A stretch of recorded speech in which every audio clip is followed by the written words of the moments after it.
الحمد للہ رب العالمین والعاقبۃ للمتقین والصلاة والسلام علی سید الانبیاء والمرسلین وعلی آلہ واصحابہ الطیبین الطاہرین اما بعد فاعوذ باللہ من الشیطان الرجیم بسم اللہ الرحمن الرحیم وَأَطِيعُوا اللَّهَ وَرَسُولَهُ لَعَلَّكُمْ تُرْحَمُونَ صدق اللہ العظیم۔ قابل قدر علماء ذوی الاحترام، حاضرین و ناظرین سنی اجتماع، السلام علیکم ورحمۃ اللہ وبرکاتہ۔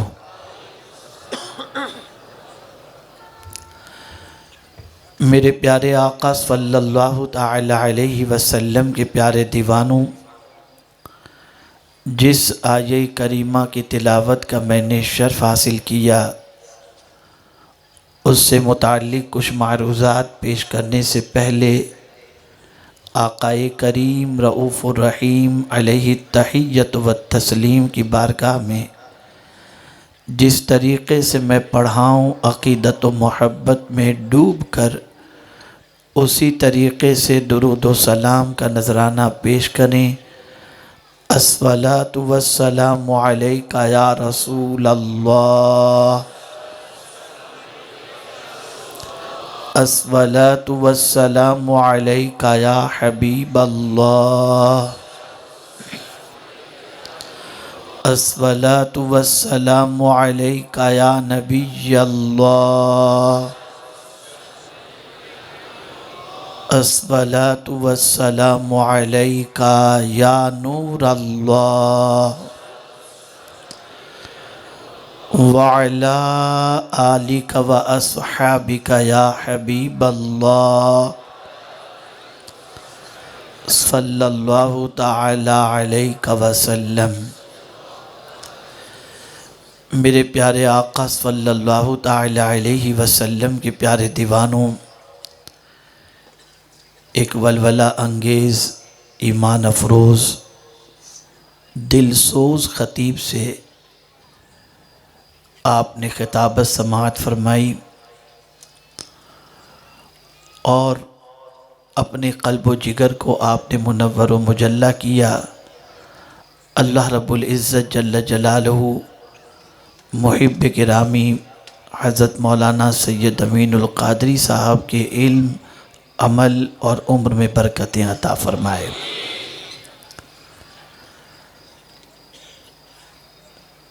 میرے پیارے آقا صلی اللہ تعالی علیہ وسلم کے پیارے دیوانوں، جس شہر میں جاتا ہوں، شہر والوں سے ملتا ہوں، تو ایک بات خاص طور پر تقریباً شہر والے کہتے نظر آتے ہیں، حضرت حالات کے لیے دعا کریں، امت مسلمہ کے لیے دعا کریں، اور آسانی اور راحت کے لیے دعا کریں۔ ان کا کہنا یہ بیجا نہیں ہے، بجا ہے، اور ہم جس قرآن کے ماننے والے ہیں وہ قرآن زندگی کے ہر معاملے میں اور ہر دور کے اندر انسان کو پیش آنے والے ہر مسئلے کا حل اللہ کی کتاب ہمیں دیتی نظر آتی ہے۔ آج جب مسلمان یہ چاہتا ہے کہ اللہ ان پر رحم فرمائے، اللہ کے کرم کی نظر پڑ جائے، رسول اعظم صلی اللہ علیہ وسلم کی رحمت کی نظر پڑ جائے، اور ساتھ ہی ساتھ آج کا مسلمان یہ جاننا بھی چاہتا ہے کہ اسے جو مصائب کا سامنا کرنا پڑ رہا ہے وہ کیوں ہے، تو اس کی طرف بھی قرآن رہنمائی کرتا ہے، اور پریشانیوں کا سولیوشن بھی اللہ کی کتاب ہمیں عطا کرتی ہے۔ اب ایک سوال میں آپ سے پوچھنا چاہوں گا، آپ میں سے کتنے لوگ ایسے ہیں جو یہ چاہتے ہیں کہ رب قدیر جل جلالہ ان پر رحم و کرم کی نظر فرمائے؟ تو میں سمجھتا ہوں کہ ہر مسلمان کی یہ تمنا ہوگی کہ اللہ رب العزت جل جلالہ ان پر رحم فرمائے۔ ہے نا تمنا آپ سب کی؟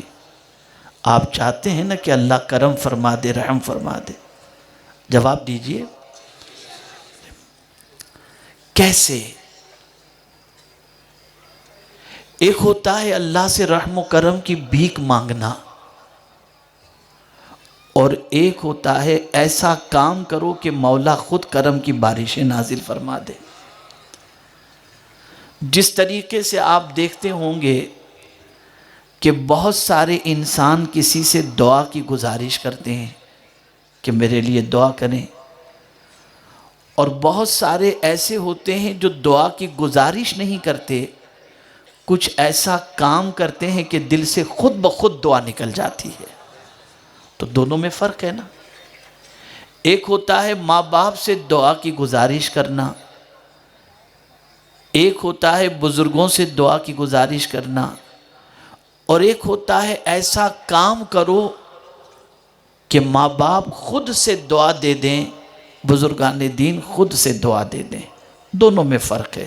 صحابہ کرام علیہم الرضوان کی عادت کریمہ تھی کہ وہ ایسے کام کرتے تھے کہ رسول گرامی وقار صلی اللہ علیہ وسلم خود سے ان کو دعا دیتے تھے، جیسے عشرہ مبشرہ، 10 صحابہ کو حضور نے جنت کی بشارت عطا فرمائی۔ انہی میں خلفائے راشدین ہیں جن میں حضرت عثمان غنی رضی اللہ تعالیٰ عنہ سے تو سرکار نے یہاں تک فرما دیا، عثمان تم جو چاہو کرو جنتی ہو۔ تو کوئی کام ایسا کیا نا انہوں نے جس کی وجہ سے حضور نے دعا دی۔ حضرت ربیعہ ابن کعب رضی اللہ تعالیٰ عنہ سے سرکار نے خود فرمایا، سلنی یا ربیعہ، اے ربیعہ مجھ سے مانگو۔ کیوں؟ حضرت ربیعہ ابن کعب رضی اللہ تعالیٰ عنہ نے آقا کریم صلی اللہ علیہ وسلم کی اتنی خدمت کی کہ رسول اعظم صلی اللہ علیہ وسلم راضی ہو کر ان سے خود فرماتے ہیں کہ مانگو ربیعہ تمہیں کیا چاہیے میں تمہیں دے دوں گا۔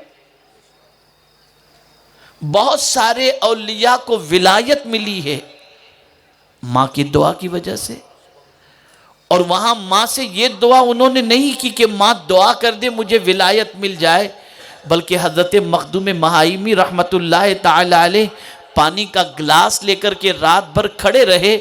ماں کو اپنے بیٹے کی یہ ادا پسند آئی اور ماں نے کہہ دیا جا اللہ تجھے ولی بنا دے، اللہ نے ولایت عطا فرما دی۔ تو ایک ہوتا ہے دعا کی گزارش کرنا اور ایک ہوتا ہے خود سے دعا کا دینا، دونوں میں بڑا فرق ہے۔ ایک ہوتا ہے اللہ سے رحم و کرم کی بھیک مانگنا، اور ایک ہوتا ہے اللہ خود سے رحم و کرم کی بارش نازل فرما دے۔ تو آج مجھے آپ کو یہ بتانا ہے کہ ہم کون سا کام ایسا کریں جس کی بنیاد پر اللہ ہم پر رحم کی نظر خود سے فرما دے، اسے سمجھو آپ۔ تو قرآن کہتا ہے اللہ اور اس کے رسول کی اطاعت کرو،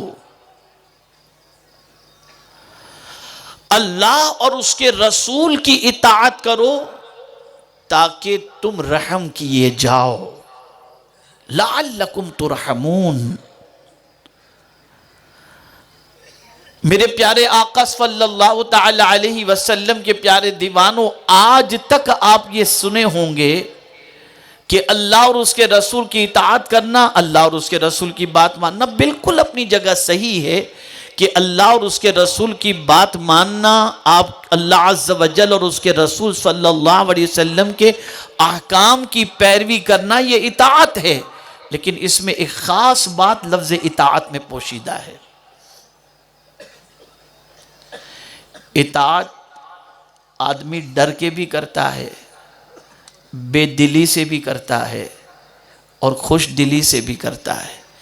یہاں جو کہا گیا اللہ اور اس کے رسول کی اطاعت کرو، تو یہ اللہ اور اس کے رسول کی اطاعت کیوں، کس طرح سے کی جائے؟ تو یاد رکھیں میرے پیارے آقا صلی اللہ تعالی علیہ وسلم کے پیارے دیوانوں، بہت ساروں کی باتیں انسان ڈر کر کے مانتا ہے، بہت ساروں کی باتیں انسان گھبرا کر کے مانتا ہے، بہت ساروں کی باتیں انسان جو ہے وہ بے دلی سے مانتا ہے، مجبوری سے مانتا ہے، لیکن یہاں اطاعت کا جو حکم دیا گیا اس سے مراد یہ ہے کہ اللہ اور اس کے رسول کی بات خوشی سے مانو، اور اللہ اور اس کے رسول کی اطاعت گھبرا کر کے، ڈر کر کے، اور دل کی جو ہے وہ بے دلی سے نہیں بلکہ دل سے خوشی خوشی اللہ اور اس کے رسول کی اطاعت کرو۔ ادھر تم اللہ اور اس کے رسول کی اطاعت کرو گے، اللہ اپنے رحم و کرم کی چادریں تم پر ڈال دیا کرے گا۔ تو خوش دلی سے اللہ کی اطاعت کرنا، خوش دلی سے اللہ کے رسول کی اطاعت کرنا، یہ تو میرے محبوب کی ادا ہے، میں اسے ضرور اپناؤں گا۔ یہ میرے آقا کا طریقہ ہے، میں اسے ضرور اپناؤں گا۔ یہ میرے رسول کا فرمان ہے، اسے میں ضرور اپناؤں گا۔ اس سے میرے آقا راضی ہو جائیں گے، میرے سرکار راضی ہو جائیں گے، اور اسے بوجھ تصور کر کے نہیں، خوشی سے اس کو جب تم اختیار کرو گے تو تمہیں رب سے رحم کی بھیک مانگنے کی ضرورت نہیں ہوگی۔ ادھر اطاعت کرو گے، ادھر مولا کے رحم و کرم کی بارشیں نازل ہو جائیں گی۔ میرے پیارے آقا صلی اللہ تعالی علیہ وسلم کے پیارے دیوانوں، صحابہ کرام علیہم الرضوان کی زندگی کا جائزہ لیں تو آپ کو پتہ چلے گا صحابہ کرام علیہم الرضوان اللہ کے رسول صلی اللہ علیہ وسلم کی اطاعت اس طرح سے خوش دلی کے ساتھ کرتے کہ لوگوں کو حیرت ہوتی کہ پیغمبر رحمت صلی اللہ علیہ وسلم کی ہر بات ماننے کے اندر یہ کسی قسم کی کوتاہی نہیں کرتے، کسی قسم کی جو ہے بے دلی کا مظاہرہ نہیں کرتے، بلکہ محبوب صلی اللہ علیہ وسلم کی اطاعت کے اندر اس طریقے سے آگے نکلتے نظر آتے ہیں اور اتنا خیال کرتے نظر آتے ہیں جیسے محبوب کی ادا پر مر مٹنے کا جذبہ ہو، محبوب کے فرمان پر مر مٹنے کا جذبہ ہو۔ اللہ اکبر! میرے پیارے آقا صلی اللہ علیہ وسلم کے پیارے دیوانوں، ایک واقعہ عرض کروں گا، اس سے آپ سمجھ جائیں گے کہ اللہ کے رسول صلی اللہ علیہ وسلم کی اطاعت ہی اللہ کی اطاعت ہے، اور اللہ عز و جل اطاعت کے سلسلے میں اطاعت کی وجہ سے کس طریقے سے رحم و کرم نازل فرماتا ہے۔ آقا کریم صلی اللہ علیہ وسلم ایک بیمار کی عیادت کے لیے تشریف لے گئے۔ رحمت عالم صلی اللہ علیہ وسلم جب اس مریض کے پاس پہنچے تو پیغمبر رحمت صلی اللہ علیہ وسلم نے دیکھا کہ وہ مریض بالکل لاغر ہو چکا ہے، ناتواں ہو چکا ہے، ہڈیاں اس کی گنی جا سکتی ہیں، اتنا وہ کمزور بستر پر پڑا ہوا تھا۔ رسول اعظم صلی اللہ علیہ وسلم نے فرمایا، بتا تو نے کوئی دعا اللہ کی بارگاہ میں کی تھی؟ توجہ چاہوں گا، بہت اہم یہ واقعہ ہے۔ آقا کریم صلی اللہ علیہ وسلم نے فرمایا، کیا تو نے کوئی اللہ سے دعا کی تھی؟ اس نے کہا، ہاں یا رسول اللہ صلی اللہ علیہ وسلم، میں نے یہ دعا کی تھی، اے اللہ جو عذاب تو مجھے آخرت میں دینے والا ہے وہ مجھے تو دنیا ہی میں دے دے۔ اللہ کے رسول صلی اللہ علیہ وسلم نے جب یہ سنا، ارشاد فرمایا، سبحان اللہ، تم اس طریقے سے اللہ کی بارگاہ میں دعا کیے، اللہ کا عذاب برداشت کرنے کی طاقت تم میں ہے، کاش کہ تم یوں دعا کرتے، اے اللہ میرے لیے دنیا بھی بہتر فرما اور آخرت بھی بہتر فرما۔ ابھی وہ سننے والے نے سنا تو اس موقع پر فوراً یہ دعا کی، اے اللہ میرے آقا کی دعا کی طرح میں بھی تیری بارگاہ میں دعا کرتا ہوں، اے اللہ میری دنیا بھی بہتر فرما، میری آخرت بھی بہتر فرما۔ ادھر دعا مکمل ہوئی، ادھر اللہ نے ان پر رحم کی نظر فرما دی اور شفا عطا فرما دی۔ تو میرے پیارے آقا صلی اللہ علیہ وسلم کے پیارے دیوانوں، اطاعت رسول صلی اللہ علیہ وسلم کی بنیاد پر اللہ رحم و کرم کی بارشیں نازل فرماتا ہے۔ آپ ذرا سوچیں اور اندازہ لگائیں، پورے معاشرے کا جائزہ لے لیں، پورے ملک کے مسلمانوں کی زندگی کا جائزہ لے لیں، پوری دنیا کے مسلمانوں کی زندگی کا جائزہ لے لیں تو آپ کو پتہ چلے گا اللہ اور اس کے رسول کی اطاعت خوش دلی سے اللہ ماشاءاللہ کہیں ہوتی ہوئی نظر آئے گی، ورنہ زیادہ تر انسان کوئی مجبوری میں کر رہا ہے، کوئی دوسری وجہ سے کر رہا ہے، کوئی کسی اور وجہ سے کر رہا ہے، دل کا اگر خیال کریں اور دل کا احتساب کریں تو بہت کم ایسے ملیں گے جو اس طرح سے اللہ کے رسول کی ادا کو اپناتے ہوں جن کے دل میں یہ خیال پیدا ہو یہ تو مصطفیٰ جان رحمت کی ادا ہے، ان کی اطاعت کریں گے تو اللہ راضی ہو جائے گا، اور محبوب کی ادا کو سمجھتے ہوئے محبوب کی خوشی کی خاطر دل سے اللہ کے رسول صلی اللہ علیہ وسلم کی اطاعت کے لیے تیار ہوں، ایسے بہت کم ملیں گے۔ ایک بہت صحیح بات آپ کے گوش گزار کرنا چاہوں گا، برا لگے تو مجھے معاف کر دیجئے گا، ہمارا پڑھا لکھا طبقہ جن کے پاس دنیاوی تھوڑا سا ایجوکیشن ہے یا پھر دنیا میں دنیاوی اعتبار سے کچھ اثر و رسوخ رکھتے ہیں، ان کی مینٹلٹی بھی اتنی خراب ہو چکی ہے کہ اگر ان کے سامنے یہ کہا جائے کہ یہ نبی کا فرمان ہے، اچھا ٹھیک ہے ہوگا اللہ کرم فرمائے، لیکن اگر یہ کہا جائے کہ سائنس نے تحقیق کر کے کہا ہے ایسا کریں گے تو فائدہ ہوگا، اور اس کے بعد یہ کہیں کہ سائنس جو کہہ رہی ہے نا یہ مصطفیٰ جان رحمت نے 1400 سال پہلے فرما دیا تھا، تو ان کے حلق کے نیچے بات اتر جاتی ہے، لیکن صرف حضور کا فرمان سنا دو تو آدمی شش و پنج میں گرفتار ہوتا ہے۔ سائنس کا غلبہ اتنا ہو گیا، سائنس کی تحقیق سے انسان اتنا مرعوب ہو گیا کہ گویا سائنس غلط نہیں کہتی۔ ارے نادانو، سائنس کی تحقیق آج کچھ ہوتی ہے، کل کچھ ہوتی ہے، پرسوں کچھ ہوتی ہے، لیکن مصطفیٰ جان رحمت نے جو کہہ دیا کل بھی وہی تھا، آج بھی وہی ہے، اور قیامت تک وہی رہنے والا ہے۔ اس لیے کہ حضور سچ کے علاوہ کچھ نہیں فرماتے،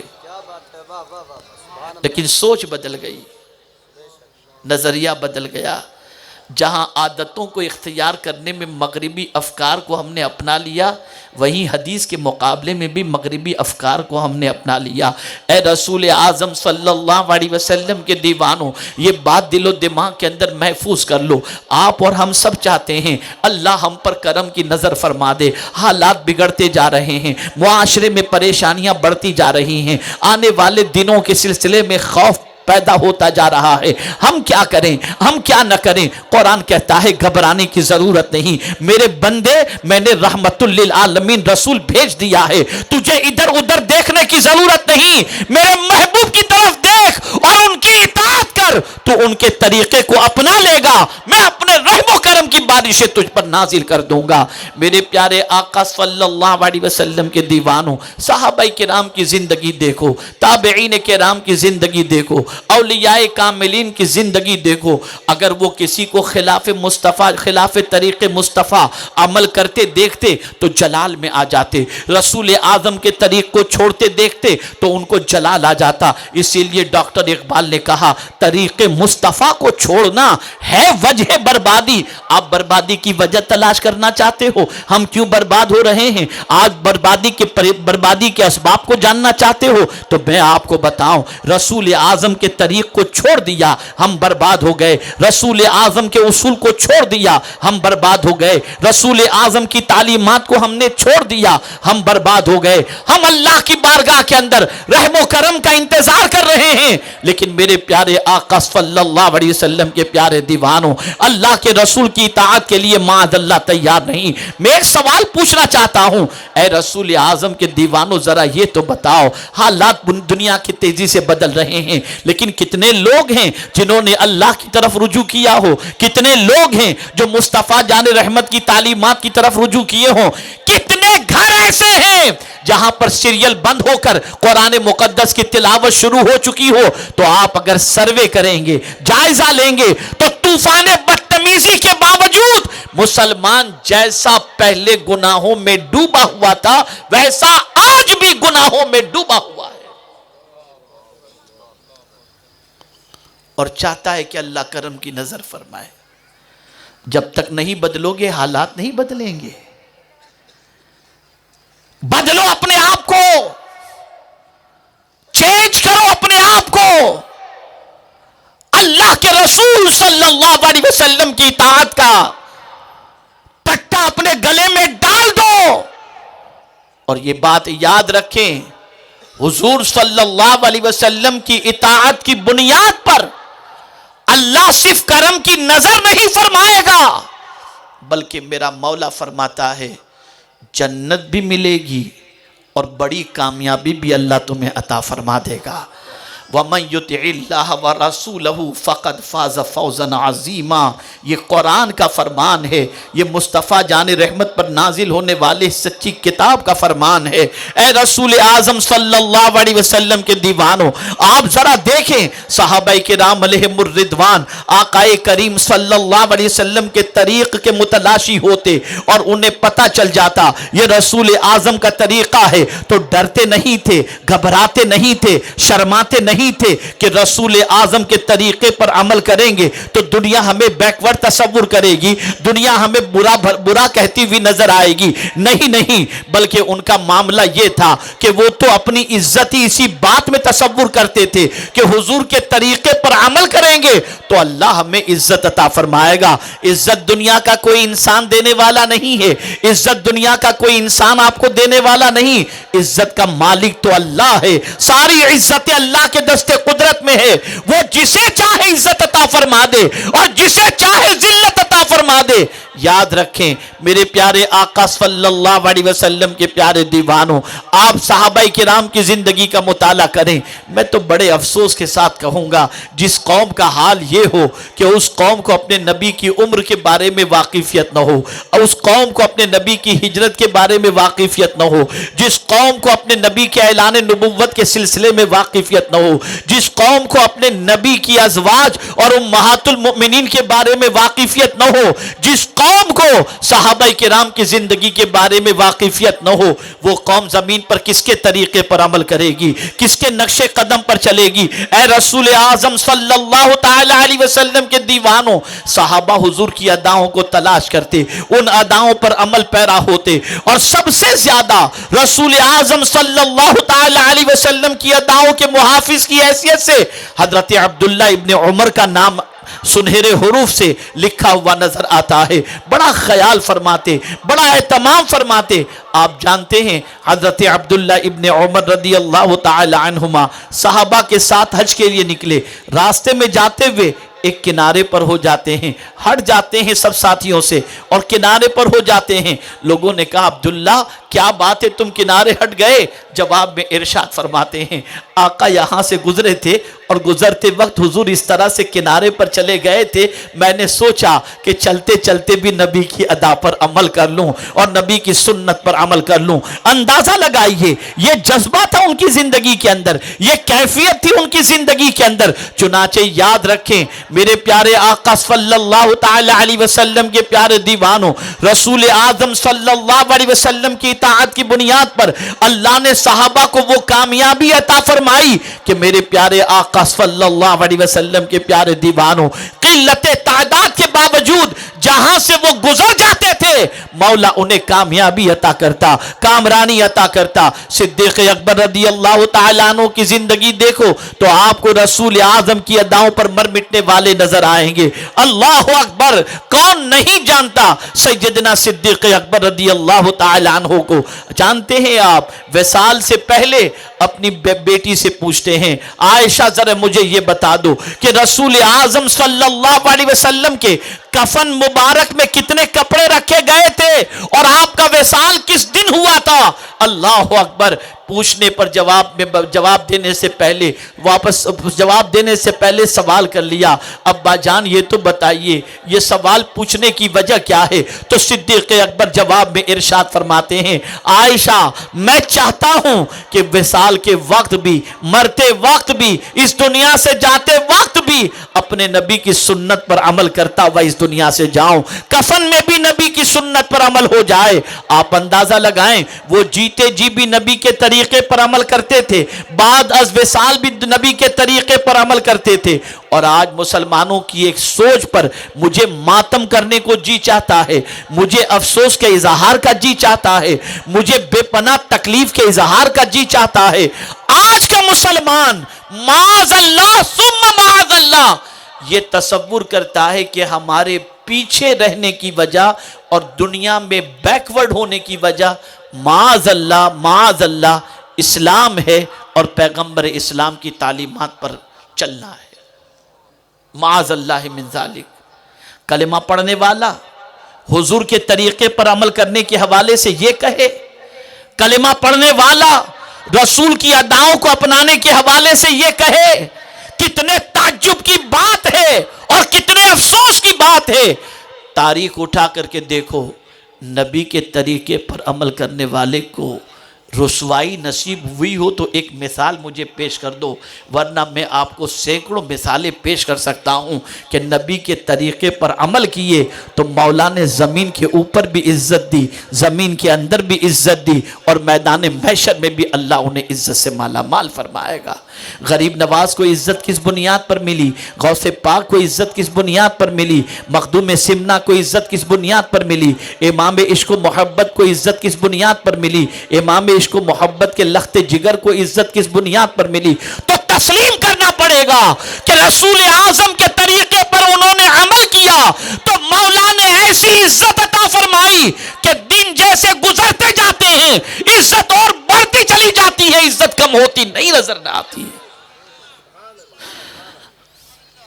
تو پہلی چیز ذہن میں جو رکھنے کی ہے وہ یہ ہے کہ اگر ہم یہ چاہتے ہوں کہ ہمارے حالات سدھر جائیں،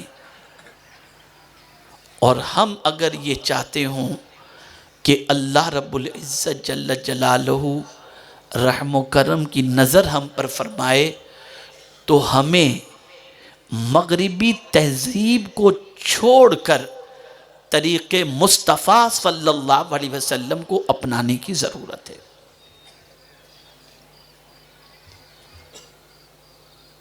اسی طرح سے قرآن مقدس میں ایک اور مقام پر میرے کریم نے فرمایا کہ جو بندہ یہ چاہتا ہے کہ اللہ اس پر رحم فرمائے تو اس کے حوالے سے ایک اور دستور بھی قرآن نے عطا کیا۔ قرآن کہتا ہے وَهَذَا کتاب انزلناہ مبارکن فاتبعوہ واتقوا لعلکم ترحمون۔ یہ کتاب جس کو ہم نے نازل کیا یہ برکت والی کتاب ہے۔ جس کتاب کو خدا برکت والی کتاب کہے وہ کتاب برکت والی۔ اتنا تو ہر مسلمان جانتا ہے کہ قرآن برکت والی کتاب ہے، اسی لیے دکان خریدتا ہے تو پہلے قرآن رکھتا ہے، فیکٹری خریدتا ہے تو پہلے قرآن رکھتا ہے، گھر خریدتا ہے تو پہلے قرآن رکھتا ہے۔ اتنا تو جانتا ہے کہ یہ برکت والی کتاب ہے، لیکن اس کے آگے کچھ نہیں جانتا۔ برکت کے علاوہ حرکت اس کی زندگی میں نہیں ہے۔ قرآن کہتا ہے کہ اگر تم چاہتے ہو کہ اللہ تم پر رحم و کرم کی بارشیں نازل فرمائے تو فاتبعوہ، اس کتاب کا اتباع کرو، اس کتاب کی پیروی کرو۔ اللہ کی کتاب کے اندر جو کچھ بھی کہا گیا کہ حلال کھاؤ حلال ہی کھاؤ، سود سے بچو تو سود سے بچو، جھوٹ سے بچو تو جھوٹ سے بچو۔ جب کوئی بندہ مومن اللہ کی کتاب پر عمل کرتا ہے اور اللہ سے ڈرتا ہے تو اسے اللہ سے رحم و کرم کی بھیک مانگنے کی ضرورت نہیں، اس کا اس پیروی کرنے کی وجہ سے اور تقوی اختیار کرنے کی وجہ سے اللہ اس پر خود ہی رحم و کرم کی بارشیں نازل فرما دے گا۔ لیکن ہمارا حال یہ ہے کہ مرد و خواتین سیریل کی پیروی کرتے ہیں، پکچر کی پیروی کرتے ہیں، افسانوں کی پیروی کرتے ہیں، اللہ کی کتاب کی پیروی نہیں کرتے، اور سب سے ڈرتے ہیں، خدا سے نہیں ڈرتے۔ سب سے ڈریں گے۔ یہ کل اخبار میں آ جائے تو یہاں ٹینشن، پرسوں اخبار میں آ جائے تو ٹینشن۔ ڈر ڈر ڈر، انسانوں کا ڈر اور انسانوں کے فرمان کا ڈر اتنا دل میں بیٹھ گیا کہ گویا انسان نے جو کہہ دیا وہ ہو کر کے رہے گا۔ سن لو، انسان جو کہتا ہے وہ ہو کر رہے یہ گارنٹی تو نہیں، لیکن مولا جو کہتے وہ ہو کر کے رہے گا. تو ڈرو اس سے. اور قرآن کہتا ہے فَلَا تَخَافُوهُمْ وَخَافُونِي إِن كُنتُم مُؤْمِنِينَ. اگر تم مومن ہو تو ان سے نہ ڈرو، اللہ فرماتا ہے مجھ سے ڈرو. اور ہم خدا کے علاوہ سب سے ڈرتے ہیں. اللہ کے علاوہ سب سے ڈرتے ہیں. کیمرہ اسپیڈ کے لیے اگر لگا ہوا ہے تو کیمرے سے بھی ڈرتے ہیں کہ بھئی کہیں 80 کی بجائے 100 کی اسپیڈ ہو جائے گی تو فوراً ہمارے اوپر جو ہے وہ چارج لگ جائے گا. سب سے ڈرتے ہیں، اللہ سے نہیں ڈرتے. آپ کہیں گے نہیں ہم اللہ سے ڈرتے ہیں. کیسے ڈرتے ہیں اللہ سے؟ کیا اللہ سے ڈرنے والا بندہ نمازیں چھوڑتا ہے؟ کیا اللہ سے ڈرنے والا بندہ گانے گنگناتا ہے؟ کیا اللہ سے ڈرنے والا بندہ جھوٹ بولتا ہے؟ کیا اللہ سے ڈرنے والا بندہ شراب پیتا ہے؟ کیا اللہ سے ڈرنے والا بندہ زنا کرتا ہے؟ کیا اللہ سے ڈرنے والا بندہ رات کی تاریکی میں گندی پکچروں کو دیکھتا ہے؟ کیا اللہ سے ڈرنے والا بندہ عیاشیاں کرتا ہے؟ اللہ سے ڈرنے والے بندے کا حال اس طریقے سے ہوتا ہے کہ سیدنا فاروق اعظم رضی اللہ تعالی عنہ ارشاد فرماتے ہیں کہ میں رعایا کے حالات کا جائزہ لینے کے لیے نکلا. جنگل و بیابان میں پہنچا. اللہ اکبر. ایک نوجوان بکریاں چرا رہا تھا. فاروق اعظم رضی اللہ المولا تبارک و تعالی عنہ کو اس نے پہچانا نہیں کہ یہ امیر المؤمنین ہیں. ایک مسافر کی حیثیت سے پہنچے. نوجوان کو آپ نے دیکھا، ارشاد فرمایا اے بکریاں چرانے والے، کسی بکری کا دودھ دوہ کر کے تھوڑا سا مجھے دے دے، بھوک لگی ہے، میں ایک مسافر ہوں. اس نوجوان نے جواب میں عرض کیا اے مسافر، میں بکریوں کا چرواہا ہوں، بکریوں کا مالک نہیں. اپنے مالک کی اجازت کے بغیر میں بکری کا دودھ دو کر تجھے نہیں دے سکتا.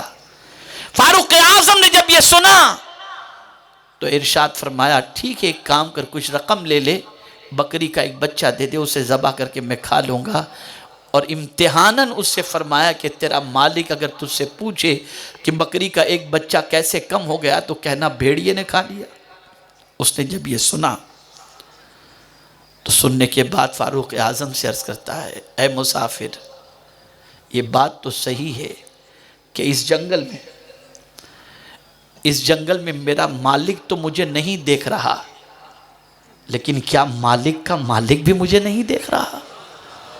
یہ جیسے ہی اس نے کہا، فاروق اعظم نے نوجوان کو سینے سے لگا لیا اور ارشاد فرمایا سن، جب تک کلمہ پڑھنے والوں میں تجھ جیسے نوجوان ہیں، اسلام کے بڑھتے ہوئے سیلاب کو دنیا کی کوئی طاقت نہیں روک سکتی. کیا یہ ڈر ہے ہمارے دل میں اللہ کا؟ وہ کون سی برائیاں ہیں جس کی دہلیز پر مسلمان نظر نہ آتا ہو؟ وہ کون سی بدکرداریاں ہیں جس سے مسلمان کا دامن آلودہ نظر نہ آتا ہو؟ ہم چاہتے ہیں کہ حالات بدل جائیں، لیکن ہم بدلیں گے نہیں، معاذ اللہ من ذالک.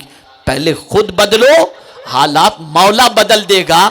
ارے میں اکثر کہا کرتا ہوں ذرا اتنا تو سوچو، ایک مسجد کے قریب رہنے والا بے نمازی شخص جو نماز بھی نہیں پڑھتا، تلاوت بھی نہیں کرتا، لیکن اس نے اپنے آپ کو چینج کرنے کا ارادہ کیا اور اس نے حج کا فارم بھرا، نمبر لگ گیا.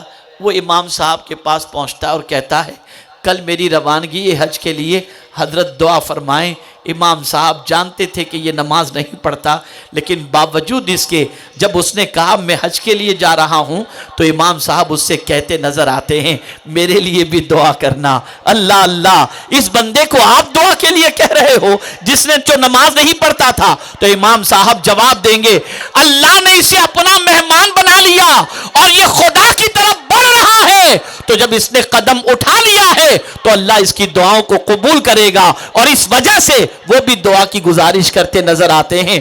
پتہ چلا جب انسان خود کو بدلنے کے لیے تیار ہو جاتا کرتا ہے تو مولا خود اس پر کرم کی نظر فرما کر اس کی محبت لوگوں کے دلوں میں پیدا فرما دیتا ہے۔ تو قرآن کہتا ہے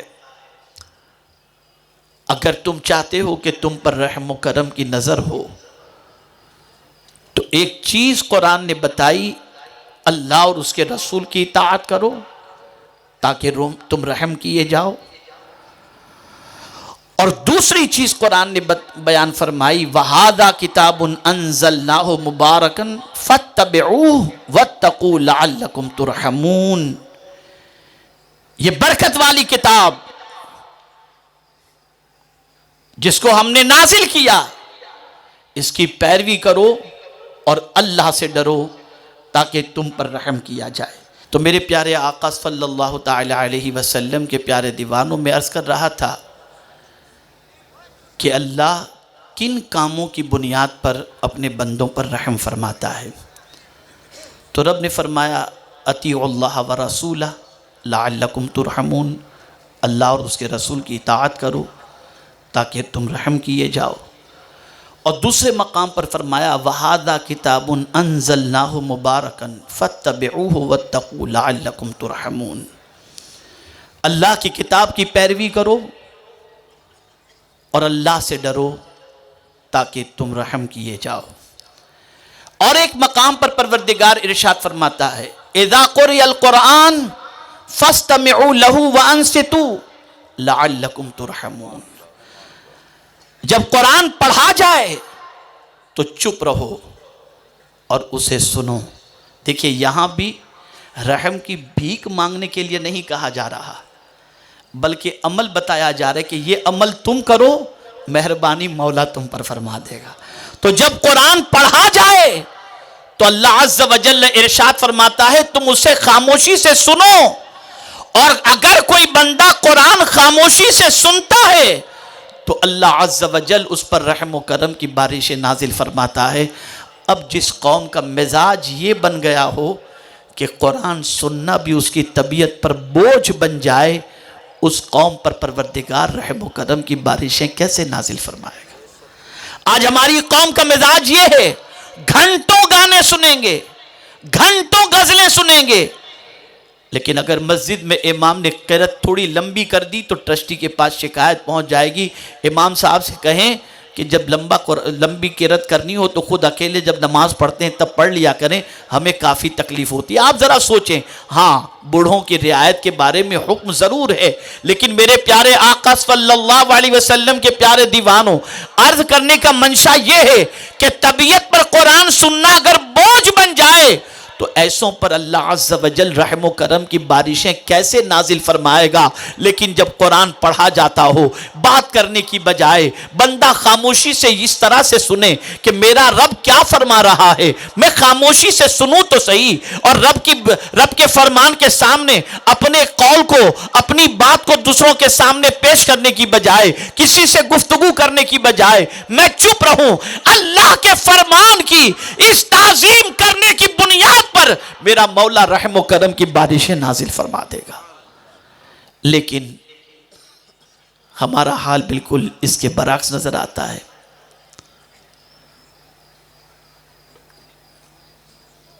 اور اللہ کی کتاب کو سن کر دل میں جو سرور پیدا ہونا چاہیے اور ایمان کے اندر جو تقویت ملنی چاہیے، یہ بھی ہماری کیفیت نہیں بنتی، جبکہ قرآن مقدس میں رب قدیر نے مومنین کی تعریف میں بیان فرمایا انما المؤمنون الذین اذا ذکر اللہ وجلت قلوبہم واذا تلیت علیہم آیاتہ زادتہم ایمانا۔ لیکن آج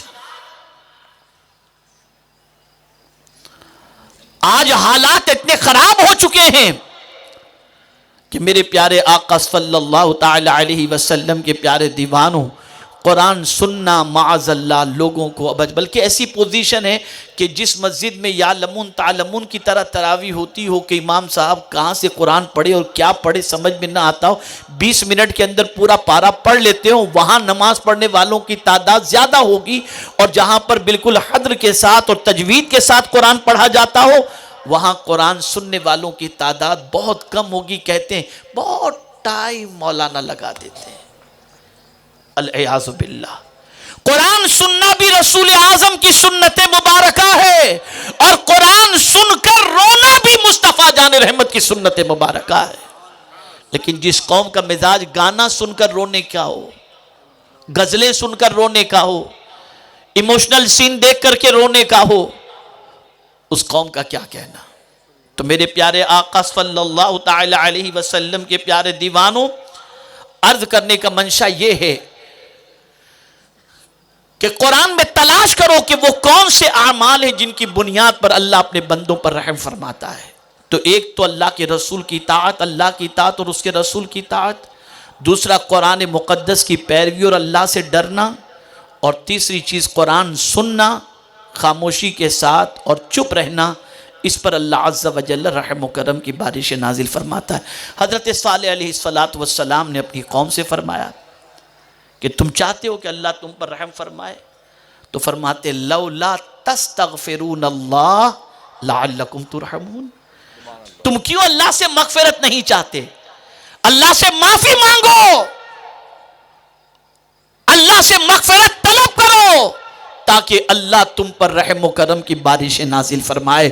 اگر کوئی بندہ اللہ کی بارگاہ میں مغفرت کی بھیک مانگتا ہے تو اللہ عز و جل اس پر رحم و کرم کی بارش نازل فرماتا ہے. آپ دیکھیں دو چیزوں کو قرآن میں امان بتایا گیا، اور اللہ کے عذاب سے بچنے کے حوالے سے امان کی دو چیزیں قرآن نے بیان فرمائی. وَمَا كَانَ اللَّهُ لِيُعَذِّبَهُمْ وَأَنْتَ فِيهِمْ وَمَا كَانَ اللَّهُ مُعَذِّبَهُمْ وَهُمْ يَسْتَغْفِرُونَ. یہ قرآن بتا رہا ہے اللہ ان پر عذاب کیسے نازل فرمائے کہ اے محبوب تم ان میں ہو، اور اللہ ان پر کیسے عذاب نازل فرمائے جب وہ اللہ کی بارگاہ میں استغفار کر رہے ہوں. تو جب بندہ اللہ کی بارگاہ میں استغفار کرتا ہے، اٹھتے بیٹھتے مغفرت کی بھیک مانگتا ہے، تو میرا مولا اس بندے پر کرم فرما دیتا ہے، رحم و کرم کی بارشیں نازل فرماتا ہے. اے رسول اعظم صلی اللہ تعالی علیہ وسلم کے دیوانوں، استغفار، اللہ سے مغفرت چاہنا، یہ اتنا بڑا عمل ہے، اتنا بڑا عمل ہے کہ اگر اولیاء کرام علیہم الرضوان کی عادتوں کو اور ان کے اوصاف کو قرآن میں پڑھا جائے کہ ان کے اوصاف کیا تھے، تو قرآن کہتا ہے وَبِالْأَسْحَارِ هُمْ يَسْتَغْفِرُونَ. وہ سحری کے وقت رات کے آخری پہر میں اللہ سے مغفرت کی بھیک مانگتے تھے. اور رسول گرامی وقار صلی اللہ علیہ وسلم نے ارشاد فرمایا طوبیٰ لمن وجد فی صحیفتہ استغفارا کثیرا. خوشخبری ہو اس کے لیے، مبارک ہو اس کو جس کے نام اعمال کے اندر استغفار کی کثرت موجود ہو. تو اے رسول اعظم صلی اللہ علیہ وسلم کے دیوانوں، اللہ اور اس کے رسول کی اطاعت کرو. اور یہ بات یاد رکھیں، مصیبتوں کی وجہ، تکالیف کی وجہ، آزمائش کی وجہ بھی قرآن نے بیان فرما دی. فَلْيَحْذَرِ الَّذِينَ يُخَالِفُونَ عَنْ أَمْرِهِ أَن تُصِيبَهُمْ فِتْنَةٌ أَوْ يُصِيبَهُمْ عَذَابٌ أَلِيمٌ. قرآن کہتا ہے اللہ کے رسول صلی اللہ علیہ وسلم کے حکم کی خلاف ورزی کرو گے تم امتحان میں، آزمائش میں گرفتار ہو جاؤ گے اور سخت ترین عذاب کے اندر گرفتار ہو جاؤ گے. ہم نے پوری زندگی اللہ کے رسول کی اطاعت نہیں کی اور اللہ کے رسول کے احکام کی خلاف ورزی کی، اس لیے آج آزمائش میں گرفتار ہیں، آج مصائب میں گرفتار ہیں. ہم ہر ایک سے رحم و کرم کی بھیک مانگتے ہیں، اللہ سے کیوں نہیں مانگتے؟ اور اللہ سے بڑا کریم کون ہے؟ اس کی شان تو یہ ہے کہ اس نے مخلوق کو پیدا کرنے سے پہلے ہی اپنی شان میں لکھ دیا سبقت رحمتی علی غضبی. اللہ اکبر. اے رسول اعظم کے دیوانوں، پروردگار سب سے بڑا رحمان اور رحمت فرمانے والا ہے، اس لیے اس سے بڑا رحیم و کریم کوئی ہے ہی نہیں. وہی رحمان و رحیم ہے ہے اگر ہم چاہتے ہیں کہ وہ ہم پر رحم فرمائے تو ہمیں چاہیے کہ اللہ اور اس کے رسول کی اطاعت کریں، ہمیں چاہیے کہ اللہ کے کلام کی پیروی کریں، ہمیں چاہیے کہ ہم اللہ کے کلام کو سن کر چپ رہیں، ہمیں چاہیے کہ ہم اللہ کی بارگاہ میں استغفار کریں۔ انشاءاللہ العظیم پروردگار کا وعدہ حق ہے اور ضرور بھی ضرور وہ ہم پر رحم و کرم کی بارشیں نازل فرمائے گا۔ آج کا یہ مبارک اجتماع، آج کا یہ عظیم الشان سنی اجتماع ہمیں اس بات کا پیغام اور اس طرف ہماری توجہ کو مبذول کرانے کے لیے ہے کہ وہ کون سا طریقہ اختیار کیا جائے جس کی بنیاد پر اللہ عز و جل صحابہ کے صدقے، تابعین کے صدقے، اولیاء کاملین کے صدقے ہمیں پھر سے وقار اور عروج عطا فرما دے اور ذلت سے نکال کر کامیابی اور عزت کی شاہراہ پر گامزن فرما دے۔ تو قرآن کا جو کانسیپٹ تھا، قرآن کا جو پیغام تھا، وہ میں نے آپ کے گوش گزار کر دیا۔ اللہ رب العزت جل جلالہ آقا کریم رؤوف و رحیم علیہ تحیت و تسلیم کے صدقہ و توفیل مجھے، آپ کو، سب کو قرآن مقدس اور احادیث رسول پر عمل کی توفیق نصیب فرمائے اور پروردگار اپنے پیارے محبوب صلی اللہ علیہ وسلم کے صدقہ و توفیل اس امت پر کرم کی نظر فرما دے، فضل و کرم کی نظر فرما دے، رحم و کرم کی نظر فرما دے۔ آپ سنی دعوت اسلامی سے جڑیں، سنی دعوت اسلامی کے اسکول کے اندر اپنے بچوں کو بھیجیں، سنی دعوت اسلامی کے جامعہ میں اپنے بچوں کو بھیجیں، تحریک سے منسلک ہوں تاکہ آپ کا تعلق باللہ اور تعلق بالرسول بھی مضبوط ہو جائے۔ اللہ ہم سب پر کرم کی نظر فرمائے اور صرف اسی مقصد سے ہمیں دین متین کے کام کی توفیق عطا فرمائے کہ کام وہ لے لیجئے تم کو جو راضی کرے، ٹھیک ہو نام رضا، تم پہ کروڑوں درود، وما علینا الا البلاغ المبین۔ السلام علیکم ورحمۃ اللہ وبرکاتہ۔